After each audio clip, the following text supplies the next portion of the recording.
तो अभी आपने पिछले वीडियो में क्लास 10 हिंदी गद्य खंड लखनवी अंदाज का एक पार्ट देखा। आज दूसरा पार्ट हम कहने जा रहे हैं। उसमें यह देखा था कि जो नवाब साहब थे वो अपनी नवाबी दिखा रहे थे। लेखक यशपाल जब सेकंड दर्जे का टिकट लेकर के उस ट्रेन के डिब्बे में गए, निर्जन जान करके कोई नहीं होगा और हम एकांत में बैठ करके कोई नई कविता का विचार कर सकेंगे, इसलिए वो पहुंचे। लेकिन वहां पर नवाब साहब पहले से बैठे थे, नवाबी दिखा रहे थे। यानी कि उन्होंने पिछले वीडियो में आपने देखा था कि खीरा जो रखे हुए थे पहले लोटा से पानी डाल करके बाहर खिड़की के बाहर धोया और उसको करीने से काटा, तौलिए में सजा लिया और उस पर जो पुड़िया लिए थे नमक मिर्च जीरा उसको बुरक दिया। उसकी सुर्खी देख करके उनका मन प्रसन्न हो रहा था। अब आगे तो इस स्थिति को यशपाल जी कहते हैं कि हम कनखियों से देखकर सोच रहे थे, यानी कि तिरछी नजर से वो देखते हुए विचार कर रहे थे, सोच रहे थे कि मियां रईस बनते हैं, अपना बड़प्पन दिखा रहे हैं, लेकिन लोगों की नजरों से बच सकने के ख्याल में अपनी असलियत पर उतर आए। वो क्या कार्य किया? नवाब साहब ने फिर एक बार हमारी ओर देखा, एक बार फिर से हमारी ओर देखा और क्या बोले, वल्लाह शौक कीजिए, ये लखनऊ का बालम खीरा है, आप भी शौक कीजिए, आप भी इसको खाइए। ये थोड़ा फरमाया कि हमारे सामने बैठे हैं तो हम पूछ लें इनको। इसके बाद क्या करते हैं, नमक मिर्च जो लिए था वो उस पर बुरक दिया। नमक मिर्च छिड़क देने के बाद ताजा खीरा था, तो ताजे खीरे की पनियाती फांकें देख करके पानी मुंह में जरूर आ रहा था। पानी आ जाता है ऐसी चीज देख करके, लेकिन इनकार कर चुके थे कि हमें खाना नहीं है। आत्मसम्मान निभाना भी उचित समझा। आत्मसम्मान यानी कि हमें नहीं खाना है, हमारा सम्मान है कि ऐसा नहीं कोई ने चीज दी हम तुरंत उसको परमिशन दे दें कि हाँ हमें करना है ये कार्य। तो आत्मसम्मान निभाना ही उचित समझा। उत्तर दिया कि भाई साहब शुक्रिया, नवाब साहब आपका शुक्रिया। इस वक्त तलब महसूस नहीं हो रही है, यानी कि खाने की हमारी इच्छा नहीं हो रही है। मैदा भी जरा कमजोर है, हमारा पेट भी खराब है। किबला शौक फरमाए, आप अकेले ही इसका शौक कीजिए, खाइए। जब इतना यशपाल जी ने कह दिया नवाब साहब से, तो नवाब साहब ने सातृष्ण आंखों से, तृष्णा भरी आंखों से, लालसा लिए हुई आंखों से क्या किया, सातृष्ण आंखों से नमक मिर्च के संयोग से जो नमक मिर्च डाला था उस खीरे की फांकों में, उस चमकती खीरे की फांकों की ओर पहले देखा। उन्होंने एक दृष्टि डाली, खिड़की के बाहर देख करके एक नजर खीरे की तरफ और फिर खिड़की की तरफ प्राकृतिक दृश्यों का आनंद लेने लगे, प्राकृतिक दृश्यों को निहारने लगे। तो उसको देख करके दीर्घ नींद सांस लिया, गहरी सांस खींची अंदर। खीरे की एक फांक उन्होंने उठाई, एक फांक उठाई और ओठों तक उस फांक को ले गए। फांक को सबसे पहले उन्होंने सूंघा, स्वाद के आनंद में, जहां से उसकी खुशबू गई अंदर, उसका स्वाद उनके अंदर पहुंच चुका। तो उसके स्वाद के आनंद में उनकी पलकें जो आईलिड होती हैं वो मुद गई। पानी मुंह में भर आया, मुंह में भर गए, पानी का घूंट गले से उतर गया उनके। तब नवाब साहब ने फांक को खिड़की के बाहर छोड़ दिया। देखिए ये रईशी, ये है नवाबी, यानी कि फांक को उठाया, सूंघा और उसको ग्रहण किया कि समझो हमने वो खा लिया। पानी भी मुंह में आ गया और खा भी गए, यानी कि खीरा नहीं खाया, जो मुंह में पानी आया उसको वो निगल गए, गुटक गए और खीरा बाहर फेंक दिया खिड़की के। नवाब साहब खीरे की फांकों को नाक के पास ले जाकर के, जितने भी फांकें रखी हुई थी सभी को उसके पास ले जाकर के, नाक के पास ले जाकर के वासना से रसास्वादन कर, वासना से बस इंद्रियों से तृप्त हो रहे थे और खिड़की के बाहर एक एक फांक को फेंकते जा रहे थे।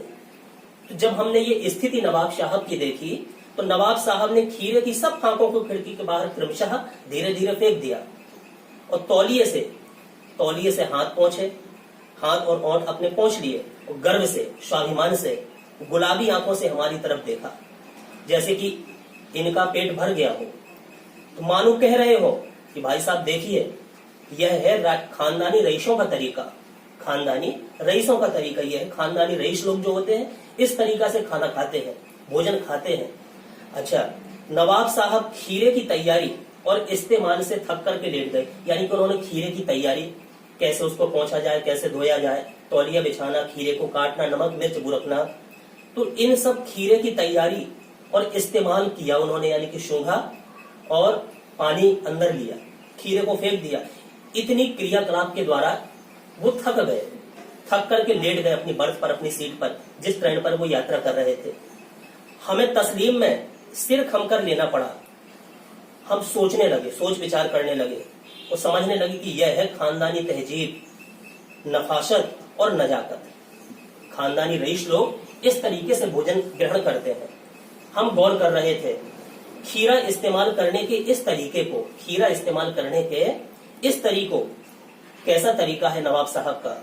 खीरे की सुगंध, उसकी जो खुशबू थी और स्वाद की कल्पना से संतुष्ट, सिर्फ उसकी सुगंध से और उसके स्वाद से ही क्या आपका एब्डोमन, आपका उदर, आपका पेट ये तृप्त हो सकता है?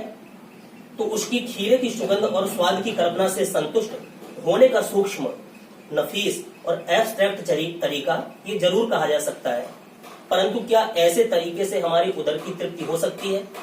नवाब साहब की ओर से, अच्छा नवाब साहब ने वो खीरा खा लिया, खाया तो कुछ नहीं, खीरे की फांके बाहर फेंक दी, लेकिन जो मुंह में पानी आया वो ही उन्होंने निगल लिया। तो नवाब साहब खीरा खा चुके समझो। तो नवाब साहब की ओर से भरे पेट की ऊंची डकार का शब्द भी सुनाई दिया, ऊंची डकार ली उन्होंने, और नवाब साहब ने हमारी ओर देख करके कह दिया, देख करके कहा, हमारी तरफ नजर डाली। तो क्या बोले कि भाई साहब खीरा बहुत लजीज होता है, खीरा जो है ये बहुत लजीज होता है, लेकिन होता है शकील, नामुराद, मैदे पर बोझ डाल देता है अगर ज्यादा इस्तेमाल करें। अब जानते हैं आप लोग कि ज्यादा तो किसी चीज की अति अच्छी नहीं होती, तो नामुराद मैदे पर बोझ डाल देता है, यानी कि पेट भी खराब कर सकता है अगर ज्यादा इस्तेमाल किया जाए।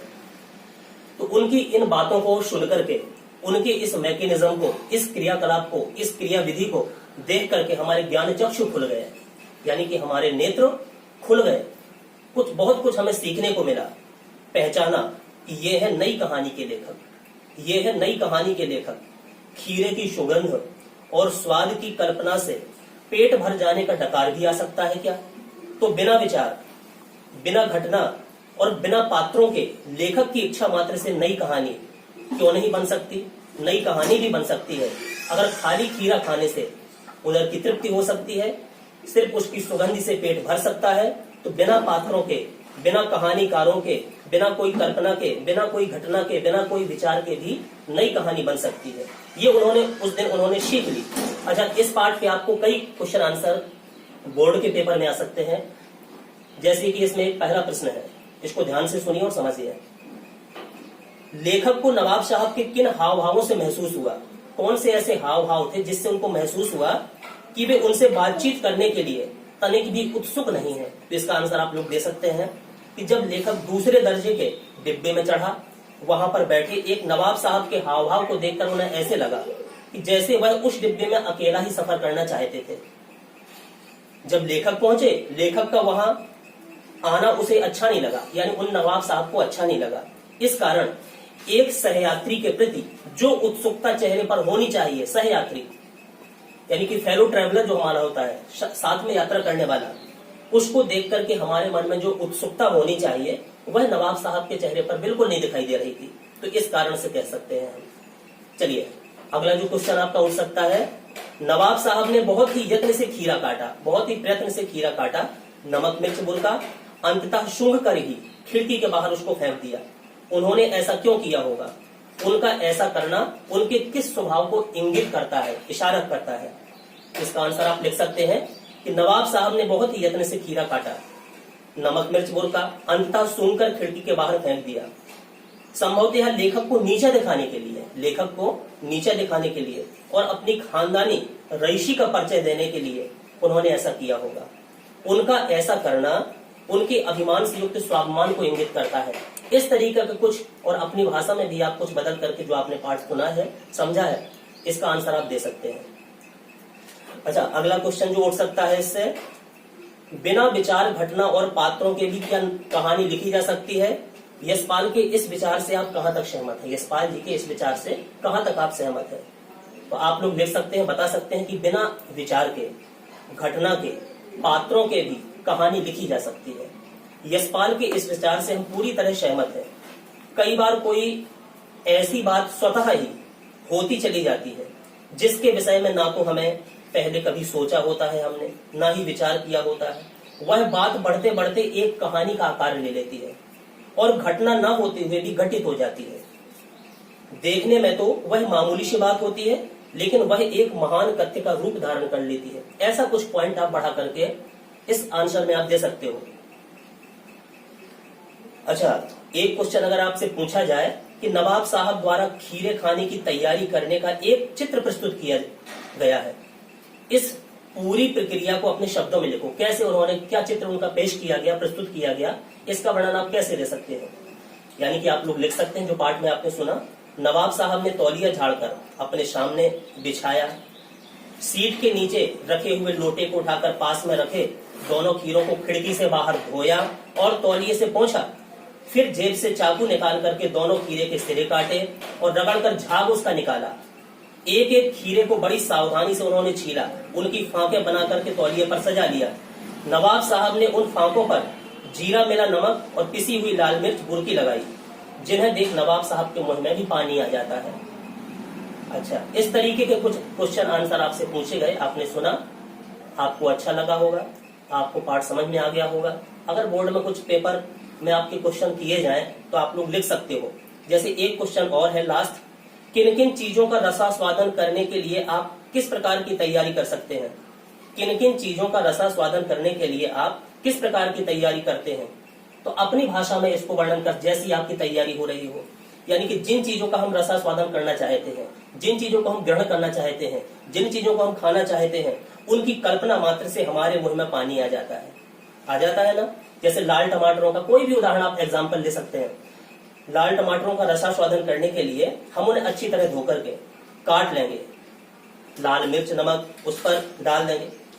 ये टमाटर का उदाहरण ले सकते हैं। जैसे तरबूज आपका होता है, वाटरमेलन, तरबूज का रसास्वादन करने के लिए तरबूज को काट कर उसकी फांके बना सकते हैं, काट करके उसके बीज निकाल कर मसाला मिला करके उसको भी खा सकते हैं। उबले हुए छोलों के रसास्वादन के लिए छोलों में प्याज टमाटर काट करके डाल सकते हैं, चना मसाला डाल सकते हैं, नींबू डाल सकते हैं। कई प्रकार के ऐसे क्वेश्चन आपसे बोर्ड परीक्षा में, बोर्ड एग्जाम में आपसे पूछे जा सकते हैं, जिनके आंसर आप अच्छी तरह से दे सकते हैं। तो ये पाठ आपको समझ में आया होगा। यही इस पाठ को समाप्त करते हैं। पार्ट सेकंड समाप्त होता है। अगला चैप्टर कल के वीडियो में अपलोड करेंगे। धन्यवाद।